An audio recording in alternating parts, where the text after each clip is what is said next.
Ito guys, ang first impression ng Nesuka Leather Basketball NBL 100. So, ang una ko na napansin,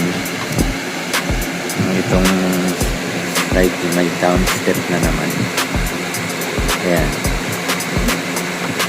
Sana tinulad na lang nila katulad ng sa rubber na may same sa skin texture dito, hindi yung smooth. Pero may okay naman yung ano niya, pain, wala namang deformalities. Since then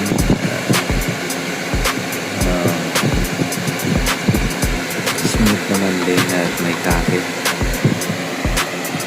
Skin type niya parang mas makapit itong may itim, itong red, orange kaysa dito sa yellow, pero okay pa naman din.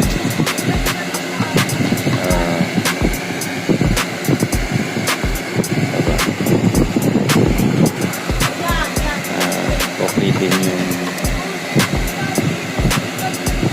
yung logo nila, may mga yan pebbles pang grip, pati rin itong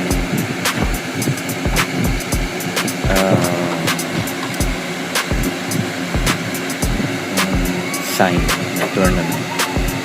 So official talaga siya. Nung na-measure ko 29.5 talaga ang weight, may kabigatan na 618, pero sa tingin ko sa ngayon hindi siya ganun ka bigat, pero itetest ko pa. Yun lang muna guys. Ito